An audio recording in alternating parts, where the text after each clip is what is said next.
Hello there, you guys. Welcome to another one of my live videos. I'm just gonna be officially updating you on some more current latest news. So if you do consider subscribe as always, and if you do consider drop your likes on the video as well. So lots to talk about on this current video today. So the first part of the video is we'll get straight on to the topic of the development. You know that I did discuss with you a while back. As I said, this is in relation to Aaron Ramsey. So reports have been coming out. And obviously, that is going to be joining Juventus in the summer when his current contract term expires, as everyone aware of. But it has been officially confirmed he will be officially joining Juventus on the 1st of July, you know, when he does come to an end of his Arsenal contract. So Juventus have currently announced this, and reportedly Aaron Ramsey will earn £400,000 a week in Turin. It's going to be a 4-year deal. Aaron Ramsey is going to be signing as well, and he's going to be earning around £400,000 a week. So that is a massive wage increase. You know, current wages he is receiving at Arsenal, Aaron Ramsey, and reportedly it's going to be around £400,000 a week. So he's set to become the highest paid British player in history. Is Aaron Ramsey. I think all in all the eighth best paid player. He's overall the eighth best paid player in the world as well. Aaron Ramsey. So if that's 400 grand a week, that works out at 1,600,000 a month or something like that. And per year, I think that works out at around 20 million a year. Is it something like 20,800,000 a year? It works out a year as well. So he's going to be the eighth best paid player all in all, and he's going to be the best. He's going to be the highest paid British player, Aaron Ramsey as well. And obviously, it has been confirmed for a while. You know that he's going to Juventus. You know when his contract expires. But over the years, you know he's been a very good servant. You know to Arsenal Football Club. I think you know he's been at Arsenal a good 10, 11 years now. I think he's been at Arsenal 11 years. Obviously, he's 28 years of age now. Is Aaron Ramsey, but he's been a very good servant for the club. You know, Arsenal paid £5 million even from Cardiff. You know, where he graduated. You know, from their youth system. You know, he spent 8 years, I think. You know, in Cardiff's youth system. You know, became the youngest first team player ever there, and I think he played 22 times for Cardiff. And then Arsenal paid £5 million for him, and he has been at Arsenal since 2008. So I think he joined Arsenal at the age of 17, 18, and he has been there. You know, 11 years, and he's grew and developed. You know, as Aaron Ramsey. You know, and he has flourished. You know, well for the club. He actually can deploy as a left winger, and he can play on the left, he can play on the right, but I think he's mainly a box-to-box midfielder, is Aaron Ramsey, as I currently said. But it has been officially announced. It has been officially announced, and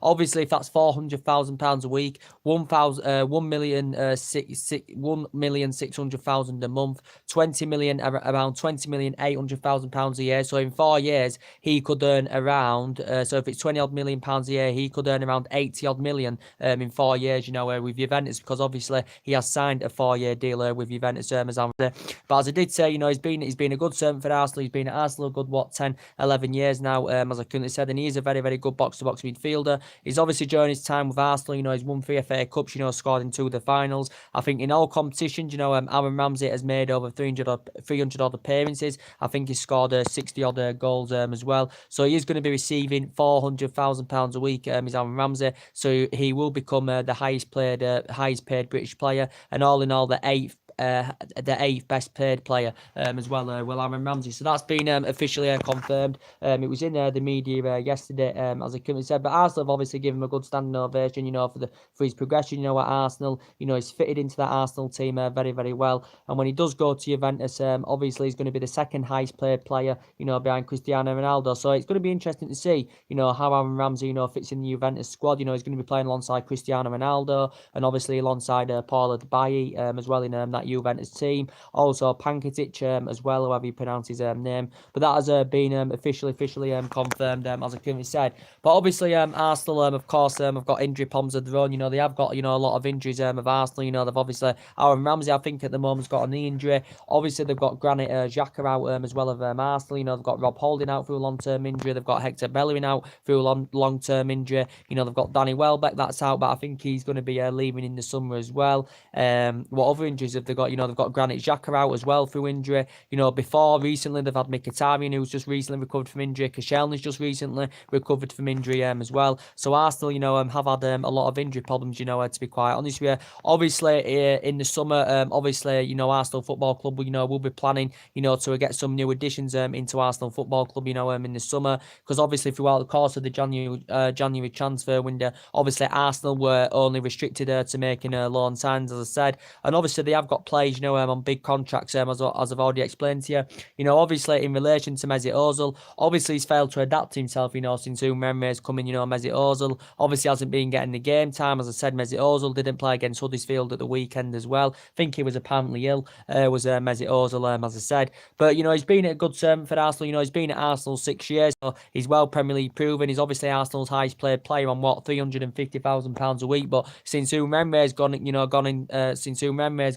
Ozil's found game time difficult. He has had a couple of injuries this season as well as Mesut Ozil. But obviously, I think Arsenal were planning, to sanction him off in the January transfer window. So obviously, Arsenal, could raise some funds. And in terms of finance, save millions as well, because they have got financial restraints, and that's why they could only make loan signings, throughout the January transfer window. But I don't think anyone got Ozil, in the January transfer window, considering that no team were willing to pay his current wages he's currently on, which as I've just said, is £350,000 a week. I think it did say Inter Milan were interested. It did mention that Paris Saint-Germain had also inquired about, getting him on loan right on deadline day, but reportedly Ozil refused this. Arsenal paid £42.5 million for him from Real Madrid back in 2013. So this is his 6th season, of Arsenal. And throughout his playing career, he's been a very, very good player.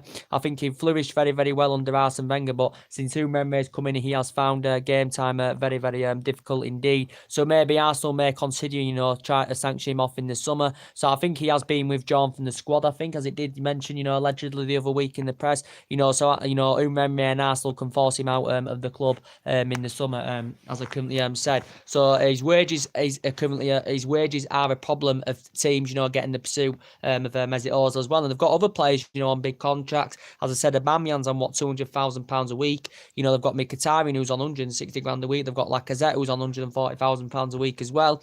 But I think, Aubameyang and Lacazette, are very, very good players for Arsenal. I think they're doing very, very well. Aubameyang's a very, very good player, highly experienced player, did very, very well Borussia Dortmund. And since he's gone to Arsenal, he's done very, very well, led the line, scoring goals as well. His finishing's absolutely fantastic indeed. So he is an efficient finisher as Aubameyang. And so too is Lacazette. And I do think Aubameyang and Lacazette, are a fantastic partnership, and they do combine very, very well together in the Arsenal team, do Aubameyang and Lacazette. As I said, and Lacazette scores goals and he leads the lines as well. But obviously, in relation, to obviously, Umremre, obviously he was really, really disappointed that he didn't get another loan sign, alongside Denis Suarez, throughout the January transfer window. Because obviously they've got Denis Suarez, as I currently said, of Arsenal in their team. Obviously, Arsenal have paid around £2 million for the loan fee. Arsenal do have the option to buy in the summer, so they do have the option to make the deal permanent in the summer. If they pay around £20 million, it will cost them, to make the deal permanent. But obviously, first, Arsenal are obviously, going to see how he progresses in the team,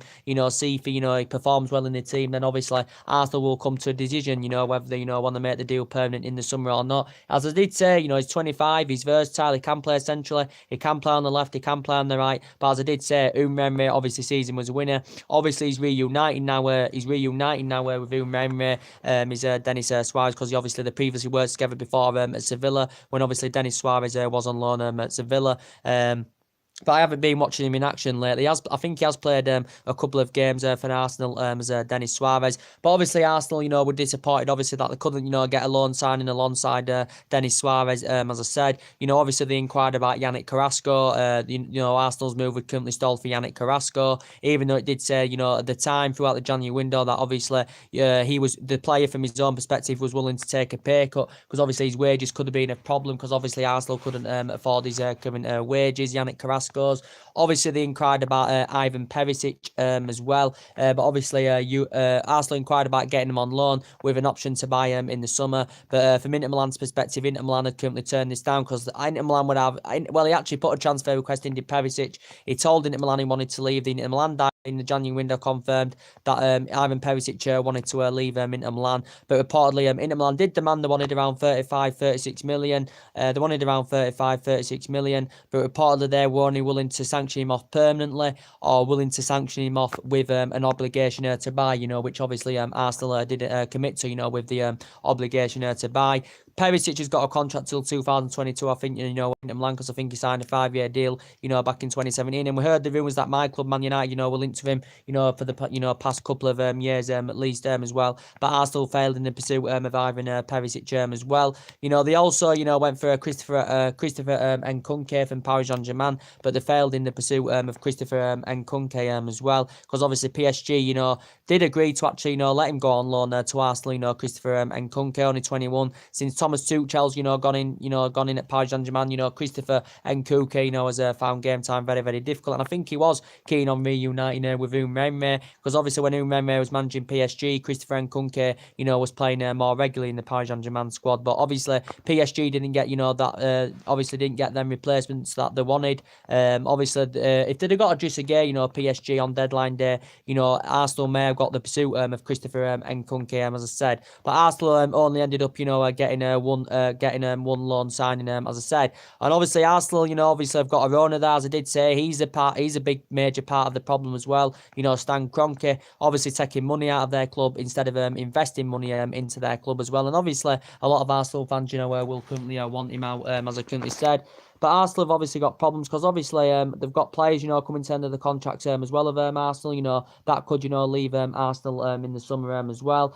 Steven Lichtschweiner, however you pronounce his name, coming to the end of his deal. Petr Cech's obviously retiring at the end of the season as well. When he was young in his prime, Petr Cech, he was one of the best goalkeepers in the world. Did the majority of his work, on, in terms of winning silverware at Chelsea, because I think he was at Chelsea was he about 10, 11 years or something like that. Petr Cech, basically won everything, with Chelsea. But I think he's been at Arsenal. I think this is what his now 4th season with Arsenal's. He's Petr Cech, but it is confirmed he's going to be retiring at the end of the season. Obviously, as I've just said, Aaron Ramsey signed a pre-contract agreement deal, to join Juventus, so he's going. They've got Carl Jensen coming to an end of his deal as well. They've got Monreal coming to an end of his deal as well.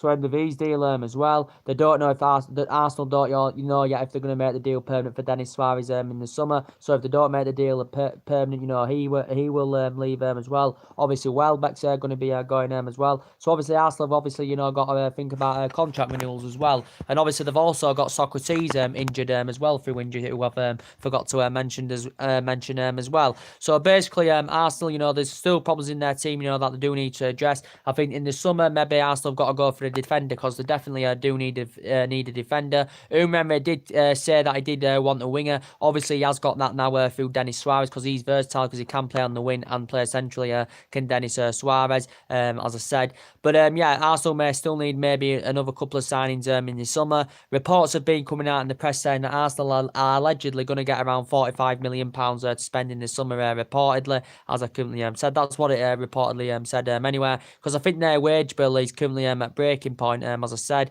their wage bill is at breaking point, and I think they have got restrictions on their wage bill of Arsenal, so they were only restricted to loan signings, throughout the January transfer window. But they required about a few other players, to get alongside Denis Suarez, but they currently failed, as I currently said. But the latest is news to give you an update on that. Aaron Ramsey signed a £400,000 a week deal, to join Juventus. It's a 4-year contract. Is currently signed, but he'll be officially playing for Juventus on the 1st of July. So in history, he'll be the highest paid British player in history, will the Welshman, and I think he'll be the 8th best paid player all in all in world football as well. Will Aaron Ramsey as well. But I think he did want to go to Juventus. Aaron Ramsey. There were a few other teams that were interested in him as well. But he obviously from the beginning indicated that he did want to go to Juventus as well. But Arsenal can't argue what he's done for the club over the years. He's been a very, very good servant for Arsenal as Aaron Ramsey.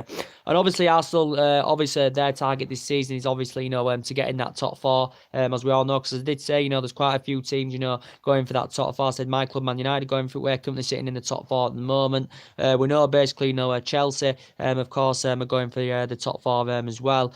So there's quite a few teams, are going for that top 4. And obviously from an Arsenal perspective, they want to get top 4, so they can invest more money into the club, attract more players interest, as I said. But as I did say, it's only Ramsey for season. Obviously, Arsenal in the Europa League as well, so potentially they could win the Europa League as well. Of course, Chelsea are also in the Europa League as well.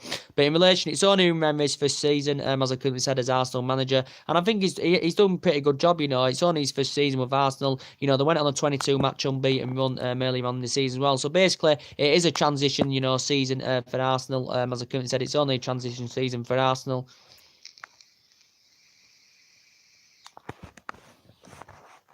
It's only a transition season for Arsenal, but obviously Arsenal will be hopeful, that they can get some new additions into their squad in the summer, to build on Denis Suarez, as I currently said. So obviously Arsenal's objective this season, is to get in that top four, maybe win the Europa League as well.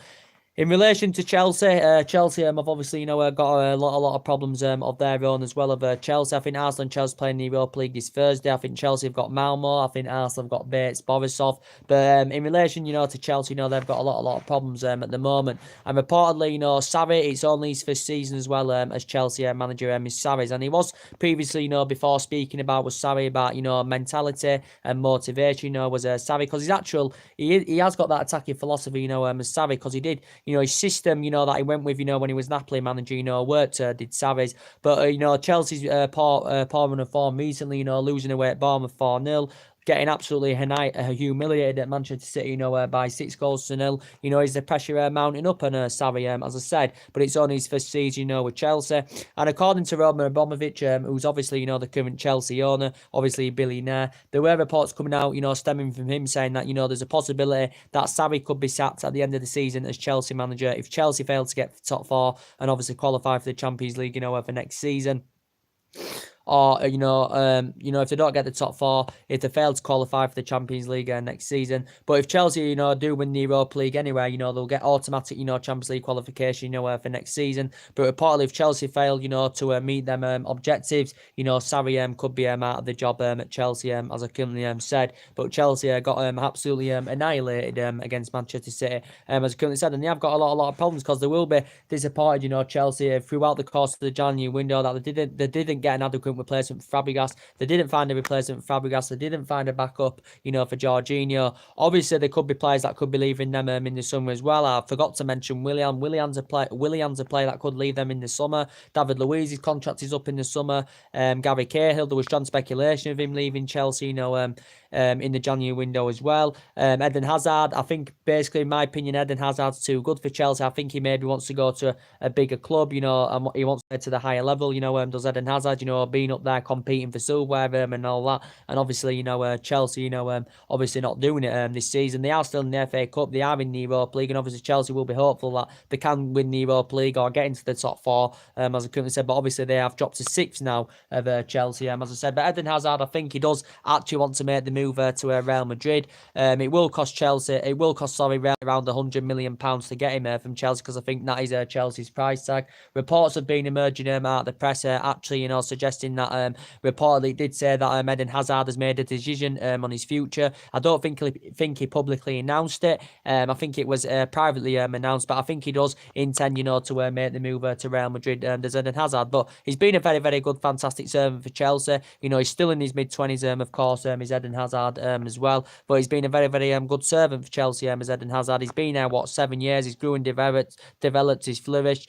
Chelsea in the process has been in talks of, getting him a new contract at Stamford Bridge. His current deal ends in 2020, but Chelsea have been keen on getting him a new contract, worth around £300,000 a week. But Chelsea so far in relation to contract negotiations, have failed to progress, as I currently said. But he's a very, very good player, and I think he's still the third best player in the Premier League, behind Kevin De Bruyne and behind Salah. He's Eden Hazard, as I said. But some people feel as though he's too good for Chelsea. He was speaking last summer, where was Eden Hazard, after the World Cup. I think he revealed, that he did want to leave Chelsea. He admitted before, that he loved Real Madrid as well. But since he's been at Chelsea, he scored loads of goals, scored over 100 goals, made over 300 appearances for Chelsea as well. I think in all competitions, and obviously this is his 7th season, with Chelsea's. Is Eden Hazard, as I said.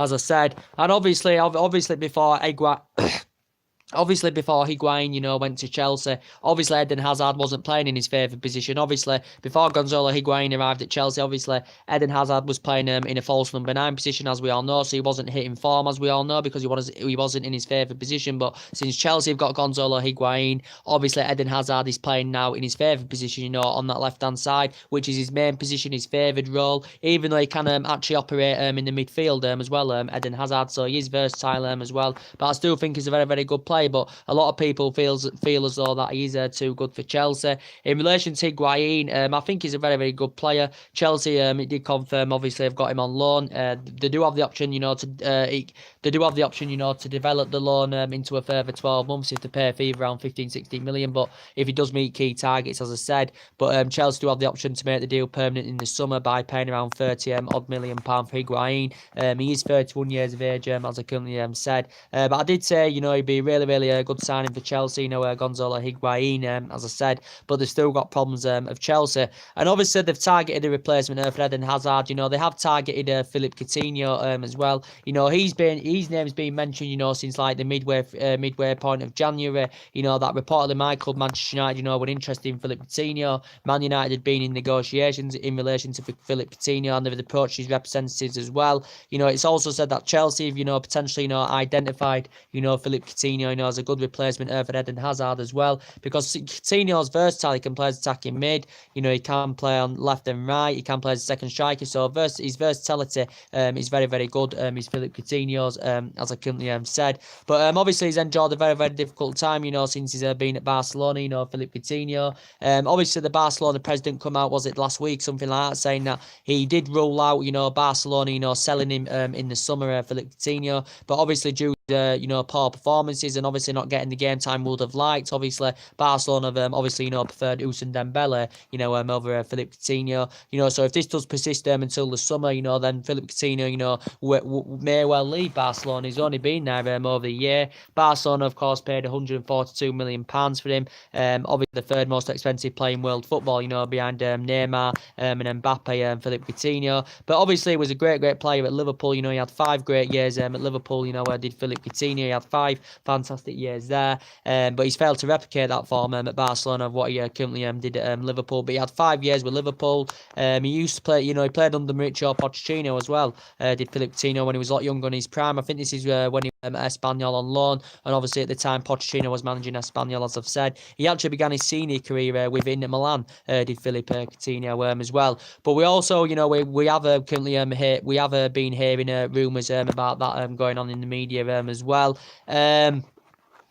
In relation as well, Callum Hudson-Odoi, obviously there was strong speculation about him, leaving Chelsea, of course, throughout the January transfer window as well. He's only 18 years of age, and obviously he's a player that wants to get, first team football, week in, week out, Callum Hudson-Odoi, as I currently said. But obviously he's been a Chelsea player since the age of 8. He's obviously, progressing up the ranks as Callum Hudson-Odoi. Obviously he did actually put a transfer request in, during, the January transfer window. Throughout the January transfer window, did Callum Hudson-Odoi, based on the lack of game time he's been getting at Chelsea. Callum Hudson-Odoi, Chelsea did try convincing him to sign a new contract, but he did turn this down, Callum Hudson-Odoi. But he did put a transfer request in, but Chelsea were reluctant to let him leave. Bayern Munich, obviously, were strongly interested in Callum Hudson-Odoi, and from Callum Hudson-Odoi's perspective, he did want to make the move to Munich, because Bayern Munich had obviously had been in negotiations. Bayern Munich had obviously put a host of bids in. I think Chelsea turned 3 of the bids down. I think Bayern Munich's recent offer was around £35-40 million. Bayern Munich obviously reportedly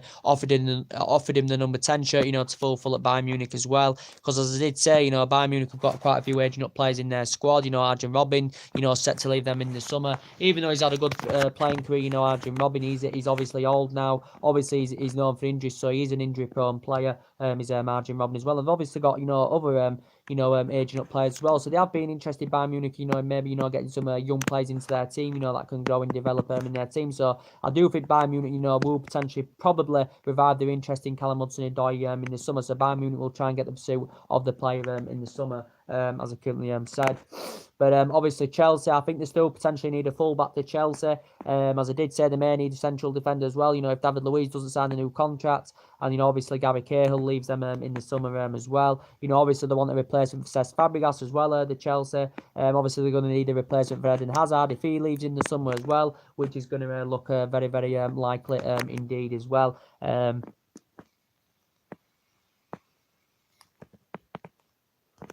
Which is going to look very, very likely indeed as well. So yeah, that's mainly everything to update you today. As I currently said, drop your comments, likes below on the channel, guys. If you do consider subscribe, as always.